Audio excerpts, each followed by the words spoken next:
Hola, buenas tardes. Somos el equipo número 2, el cual está integrado por Carpio Guzmán Yarini Guadalupe, Estrada Sánchez Gabriela Montserrat, Justo Fermín Carlos Eduardo, Ortega Herrera Brian Alejandro y su servidora García Martínez Erika Litzet, en donde les presentaremos el tema El estudio de la estética, lo bello y lo sublime.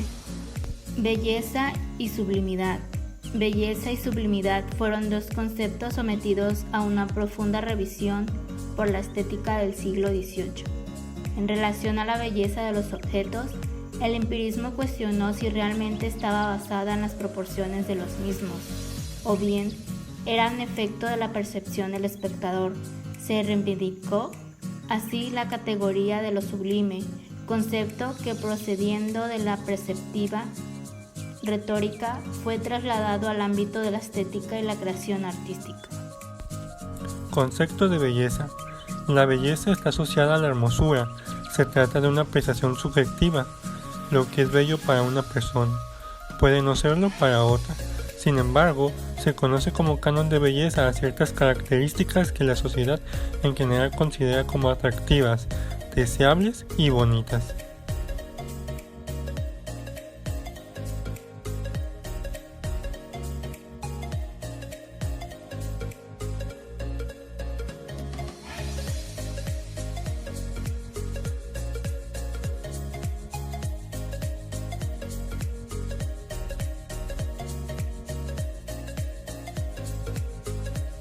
Posturas de la belleza. En primer lugar, hay comentaristas que sitúan lo puramente bello en una entidad metafísica, frente a otros que lo consideran meramente fenoménico o sensible. Según Tomás de Aquino, lo bello es aquello que agrada a la vista, una teoría que seguía las ideas de los griegos clásicos. En el caso del oído, la belleza de la música es lo que agrada al sentido auditivo. La estética romana adoptó la desarrollada por los griegos. Cicerón definió a la belleza como orden y proporción, añadiendo el concepto de aspecto, que se entiende como la realización de algo que resulte atractivo. Galeno divide las artes en liberales y vulgares. Entre las liberales encontramos la música y entre las vulgares encontramos la arquitectura, escultura y pintura.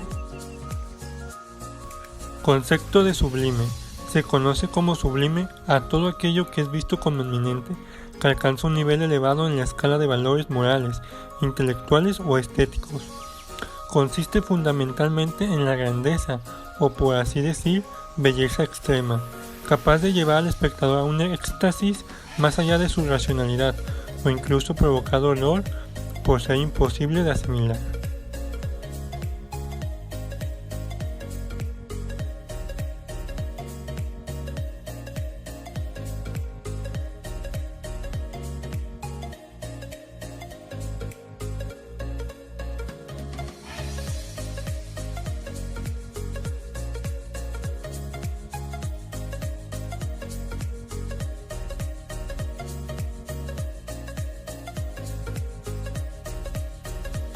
Posturas de lo sublime. Lo sublime no depende de la forma, siendo una actitud psicológica. La belleza es una propiedad que se encuentra en el objeto. En lo sublime las formas desaparecen, se sumerge en ellas.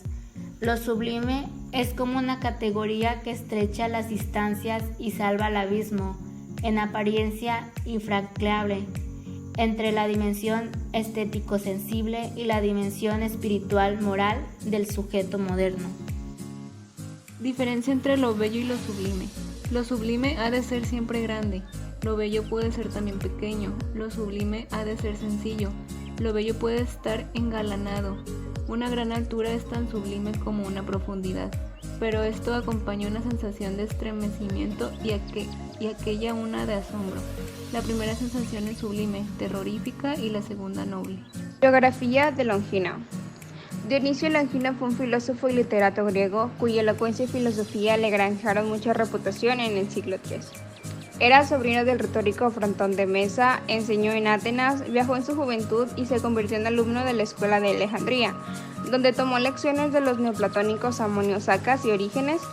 En Atenas abrió una escuela de retórica y filosofía que atrajo a muchos discípulos. Hizo clasificaciones de filósofos y en un banquete citó a todos los que venían de Atenas.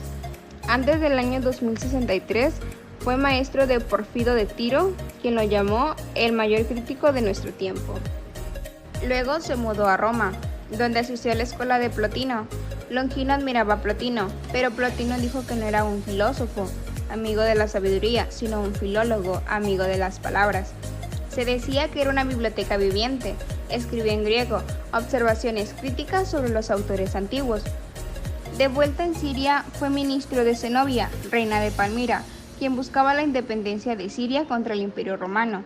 Se asegura que Longino dictó la noble y decidida contestación que Zenobia dio al emperador Aureliano. Cuando los romanos invadieron Palmira, Zenobia le echó la culpa de su levantamiento a sus asesores, principalmente a Longino. Su constancia en los tormentos y en la ejecución demostró una magnanimidad digna de Sócrates. Lo bello y lo sublime. Lo sublime fue definido por el escritor griego Longino como una categoría estética derivada de la obra.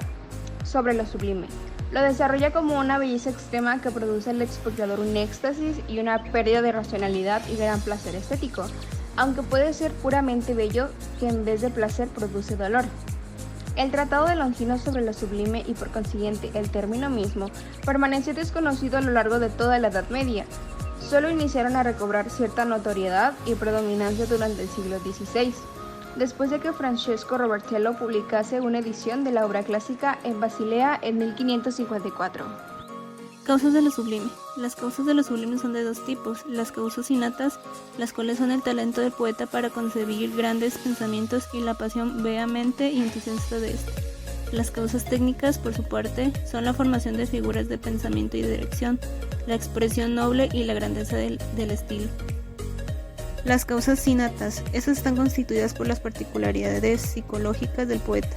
Este estará dotado por naturaleza del poder de expresión, por la fuerza expresiva capaz de aspirar a la grandeza de lo sublime.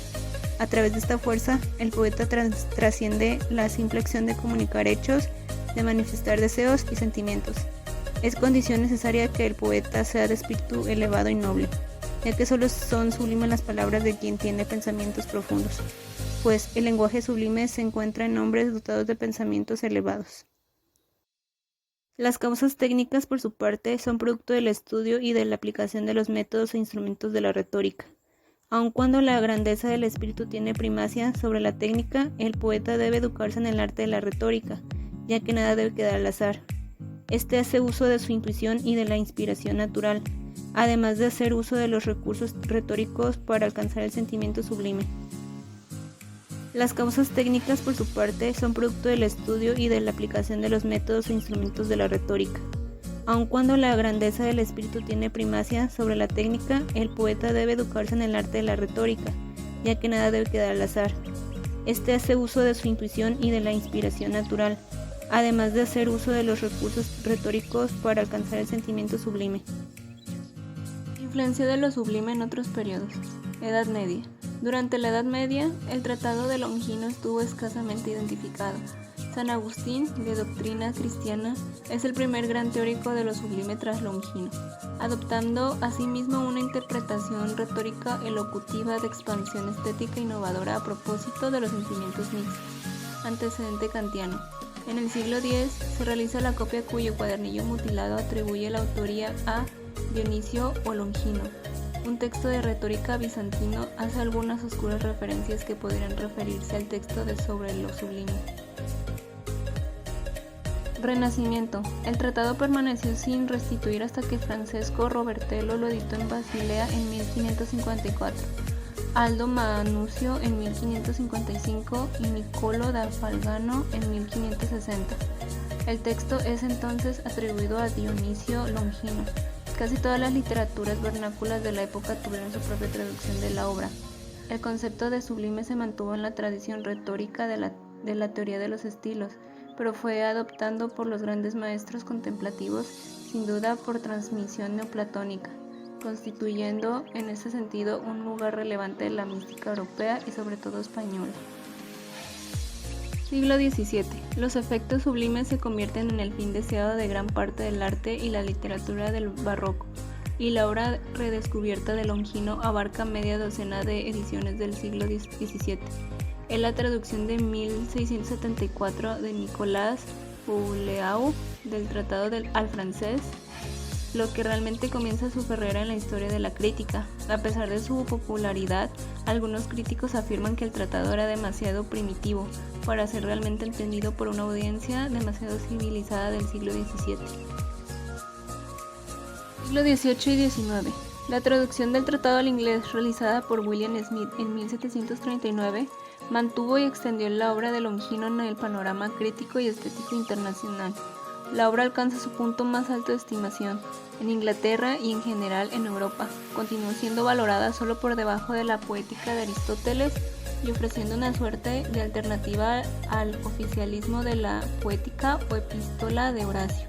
La obra de Edmund Burke, una investigación filosófica sobre el origen de nuestras ideas de lo sublime y lo bello, establece una progresión de la doctrina del texto griego, la más importante y monográfica en el ámbito del empirismo inglés y el pensamiento prekantiano. A comienzos del siglo XIX se había puesto en duda la autoría de Dionisio Longino y de Casio Longino. Por lo demás, la influencia de Longino en la literatura y las artes de la época fue de uno u otro modo permanente, dando lugar a nuevas exploraciones tanto literarias como plásticas. Siglo XX. La obra ha mantenido su permanente prestigio tanto filosófico como estético, pasando expansivamente a ser argumentado de fondo en el marco de la discusión teórica contemporánea.